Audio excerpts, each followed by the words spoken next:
Hey, I'm Steve Michelotti. I am from the Azure Government Engineering team, and I am going to talk to you guys for a few minutes tonight about serverless computing on Azure Government.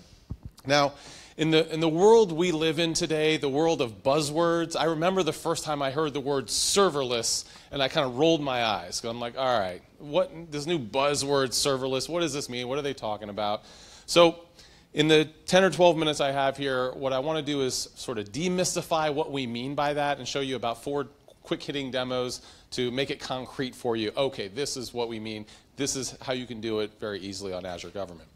So just real quick, if you think about the idea of serverless, if you go to the cloud and say, okay, we want to just give me a bunch of VMs. All right, that's infrastructure as a service. That's IaaS. All right, and that's really easy to do in the cloud, much easier than on-prem. But then you go one step higher than that and you say, well, you know what? I want you to start abstracting these VMs away from me. This is platform as a service, or PaaS. And the advantage of PaaS is you don't have to have intimate knowledge of those VMs. You don't have to keep those VMs patched and updated and manage them constantly. The cloud vendor, in this case Microsoft, will do that for you.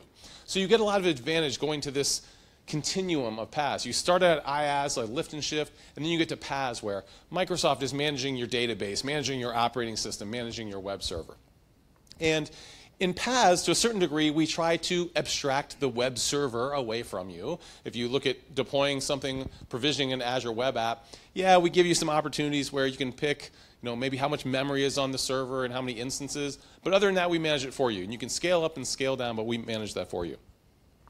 So when we take that third step and we talk about serverless, this is still platform as a service, but what we're talking about is, instead of me standing up a website for you, maybe I just want an operation or a function. Give me a web-enabled function that maybe can respond to HTTP or respond to a message that's sitting on the queue or run a back-end unattended process. Just give me a function, just one request response, or maybe 2 or 10.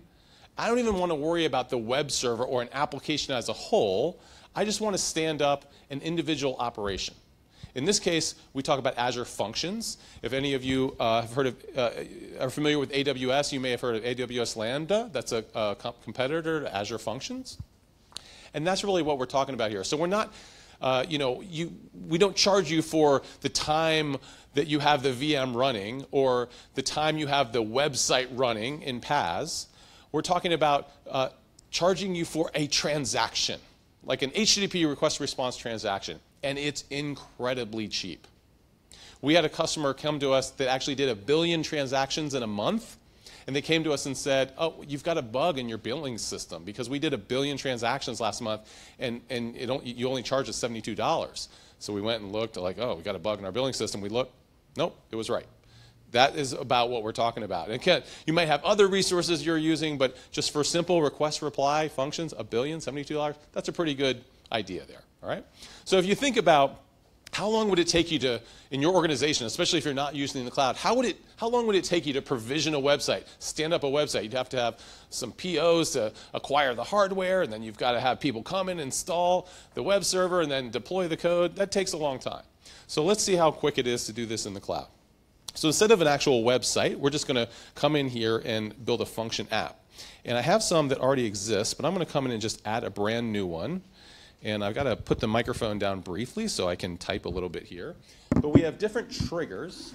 So we have like an HTTP trigger, timer trigger, service bus, queues, blob. So we can respond to events. We can respond to something being added on a queue or being added on a blob.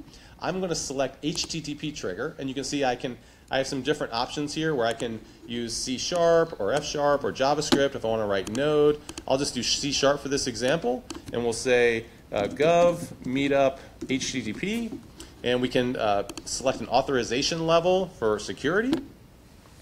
And just by doing that, it's going to provision a function, and that's it. It's done. And if you look, it just has half a dozen lines of C# code where we log a statement, and it gets a query string variable and logs it out. No big deal. All right, so let's actually run this function. So I click the run button. You can see it says get function URL right here. I'm going to click that and copy. And then I'm going to go over here and I'm going to paste that URL right into the browser. And let's hit enter there. And you can see that it says, please pass a name in the query string. That's that code that you saw me put in the window a second ago. So let's do that. Let's come in here and at, type with two hands, name equals Steve, and you can see right there we have hello Steve. All right? So just like that, in a matter of seconds, I provisioned an HTTP endpoint. You don't care about what hardware, what server, Microsoft is managing that for you. You can't even see it. You just care about the transaction. And if you do 1 billion of them, we'll charge you $72, okay? So it was really easy to stand up, stood it up from scratch. There was some boilerplate code in there, and I can add, of course, my own code that I want, and here I respond to an HTTP call. All right? Now, let's see a couple more examples here. So I'm going to come in here, and I've got this other one called GitHub Webhook. So for a lot of GitHub users, we want to be able to respond not just to HTTP, but maybe we want to respond to something else that happened somewhere else. So in this case, we have a GitHub repository that maybe someone enters an issue, or maybe they check in some code, or maybe they post a comment on an issue. And whatever the case may be, GitHub has a webhook infrastructure that maybe we want to hook into those events. And webhooks are a very common pattern in architecture today. So I'm going to come into the GitHub webhook. I'm going to hit run just to make sure it's running. And you can see down here at the bottom where it says logs, it says, welcome, you're now connected to log streaming. So we're going to keep an eye on this area down here on logs. So I'm going to come over here to my GitHub repository. I'm going to scroll down here, and I'm just going to type something happening at Azure Gov Meetup. Okay? And we're going to post this comment. So by posting that comment, we got it right here. It's going to invoke the webhook, which I set up in advance. And with Azure Functions, we have these various triggers that you can subscribe to, whether it's HTTP or a queue message or a webhook, and it'll listen for that. So if I flip back over to my function, we can see right in here in my log, we have this output here. Oop. Yeah. So I've got to have two hands. And you can see right here, something happened at the Azure Gov Meetup. So maybe I want to come in and write something to a database, or I want to, put something on my, on a Kanban board or on a drive, whatever the case may be. I want to respond to that action that happened in GitHub. I can do that. Hardly any lines of code. So we respond to HTTP. We respond to a webhook. Let's look at another example. So I have this other example right here, DC blob trigger example. One thing interesting when it comes to these Azure functions is you can actually connect. We have connectors, so we can connect to blob storage and queue storage, and we can respond directly to it. So in this case, I actually have integration. There's just one line of code here that we're triggering some action on when something is added to blob storage. And when we look at the integration, we can actually set up the connection. So I already have the storage account set up right here. If I show the value here, we can see that this storage account is already existing. So it's watching this storage account to see, are there any other changes, are there any changes that are going to be made to this storage account? In other words, is it going to respond when something is added to blob storage? So I'm going to click run to start this function running. You can see the window down here, welcome, you're now connected. And right here I have the Azure Storage Explorer, and this just gives you a quick window into Azure Storage. You can see your blobs, your queues, your Cosmos DB. And I'm just going to take a file from my desktop here, this text file called Azure Gov Meetup, and I'm going to drag and drop this text file into my blob storage. So I've just uploaded this blob storage into Azure. There it is right there, Azure Gov Meetup.txt. And let me flip back over here to the browser, and you can see right in here, it responded to that action that happened in Azure. It noticed that, oh, something got added to a blob storage, and let me respond to it. In this case, the response is something pretty simple. I logged a message to a window. Okay, so that's all well and good. So we've seen that we have Azure Functions. We can easily stand up functionality. We can do things like HTTP and GitHub webhooks and blob storage. Let's do something slightly more real world. The other thing is, for a demo purpose, it's nice for me to come in here to the Azure portal and click new and spin up a function. But for real world production development, you probably don't want to write your code in a text box on a web page, right? So we usually are going to use something like Visual Studio. So here I have Visual Studio, and I can define my function code in Visual Studio as well. And here I have a really huge advantage because I can actually develop my function locally. I don't have to write code in a browser. I can actually write the code locally on my laptop and debug and hit breakpoints and everything. So I'm going to show you a quick example of that. And what you see here is I have this website that's actually running up in Azure. I just threw this whole thing together yesterday. And I have this app where let's call it a government moderator. We're going to moderate the images. People can upload new images to the system, but we're going to moderate the images. So when we upload them, we're going to check them first and either approve or reject the images that they upload, depending on what they are. And our system is we're tracking police cars. So if they upload an image of a police car, great, they're approved. And if they upload an image of anything else, it's not approved, okay? And we're going to use our computer vision AI APIs to actually verify what's in the image. So what I'm going to do here is I'm just going to start the function running, and when a new image is uploaded, it's going to add a message to a queue, and our function is going to watch that queue. So I'm just going to start debugging here locally, and initially nothing's going to happen because it's just going to watch the queue, and nothing's going to, and nothing's going to be in the queue, but let's at least start the queue listener, so to speak. All right, so I'm starting up my Azure function locally. This is just like what you saw me start up in a web browser. Now I'm starting it locally. It's listening to the queue. Nothing's been put in the queue yet. So let's go over here and do that. I'm going to go over here to upload, and let's upload a new picture here. And let's just come in here to get this one. And I'll just say a really cool police car. Don't worry about the misspell. Okay, let's spell it right. I'm going to click upload. And now it's put it in queue storage, and you can see right here we have the status of pending. So we see pending right here, all right? Now what's happened here is, and you can see down at the bottom, Visual Studio is blinking here because I've hit the breakpoint. So I've hit the breakpoint right here. It's already processed through my function that says, does it pass image moderation? And I returned a caption, and the caption is a police car parked in a parking lot, which we can see right here. So this is the description that we got back from our computer vision API. It said, this is what I believe is in the picture, and a true false as to whether it's a police car. And yes, it is true. So it passes image moderation, so we'll let it flow through. And then if we come back to the page here, and I'm just going to do a refresh, you can see that pending has now switched to approved. All right? So let's do one more, just so you don't think I'm pulling any smoke and mirrors here. Let's go in here and let's select a different picture. And another really cool police car. All right, we're trying to fake it out here. It's another police car, but we can see it's really not a police car. So we're going to upload it. It's going to hit a queue message. It's going to store it in blob storage. It's going to put a message on the queue. And then the Azure function is going to notice, okay, oh, there it is. It hits the breakpoint. The message is on the queue. And now if we look at the caption, we can see that the caption is saying, let me do my other alternate zoom here. There we go right here. This is saying the caption is a truck that is jumping in the air. We can see that right there, and therefore it's returning false. So we're going to let that go through.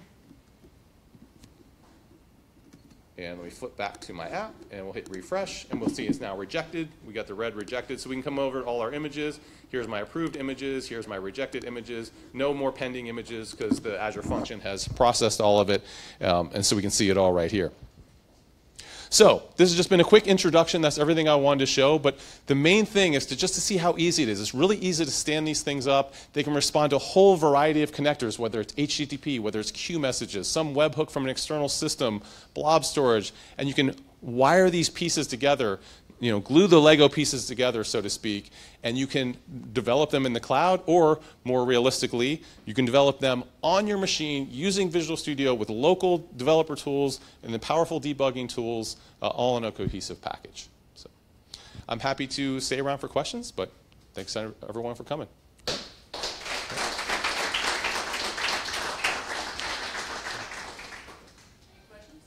Any questions? Yes, sir. So, are the charges per transaction or also on the time the function? Because when you create a webhook, it's sort of a PM on. Yep. So the question is are the charges per function, per transaction, or the time it's actually taking? And there's a couple of different ways you can do it, and we actually post that on the web page. We give you all the various options and the different SKUs. So if, for this number of transactions or that number, we post that all on there. So, but typically you think of it as per transaction basis. And is there, Yeah. go ahead. Is there like with AWS they do have a little latency in starting up a Lambda function for you the very first time you hit? Is something similar, or what copies always get that? Yeah, so the question is, like you gave the example of AWS, and they have some latency when they're starting up their Lambda for the first time. Are you talking about on just the initial startup or on any polling request? Initial, and then maybe after request came, and then after some time again another. Yeah, okay. So the two-part question. The first part is there latency on startup. There may be a few milliseconds latency on startup. That's kind of a common thing.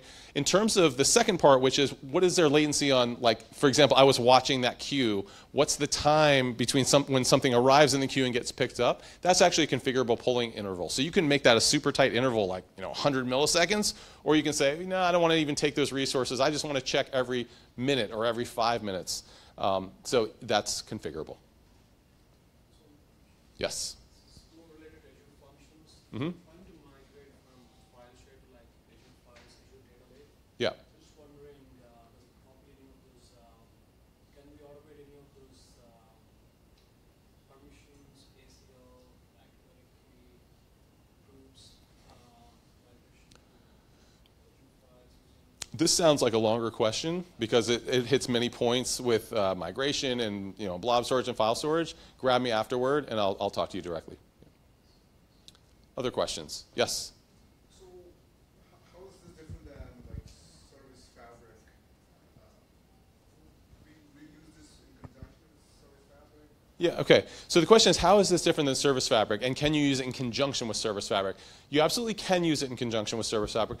Service Fabric, I would say, is more of a sort of a containerized technology. I would liken Service Fabric closer to Docker or Kubernetes, where you can deploy your application in these quote-unquote Service Fabric containers, and Service Fabric does some of the management in terms of how many instances you have of your application running, and how you can scale it, and some of the services it provides. This is really just a service of, hey, I want to respond to an HTTP request, or I want to monitor a queue. This is just a PaaS service where you're just defining the code, and Service Fabric, you're defining those instances. But if you have code in Service Fabric that calls out to an HTTP endpoint, that HTTP endpoint could be an Azure function, or it could be something else. So they're really fundamentally different technologies because Service Fabric is more about managing the state, and this is more about just giving you a platform of managing your operations. Yes? And, what will programming languages or frameworks supported by functions? Yep. So the question is, what programming languages and frameworks are supported by functions? So the ones out of the box are C#, Node, JavaScript, and what was the other one? F#, was it? F#, yep. And I think there might be another one coming. Now, Python. So then those are the languages, but in addition to that, you can actually bring your own library. So the fact that I developed this in Visual Studio, I added NuGet packages that I said, this is the NuGet package I want to use, so I added it, I can deploy it, which is really nice. I'm not limited to like a tiny subset of something that might be available. Okay, I'm happy to stay around afterward for questions, but move on here now.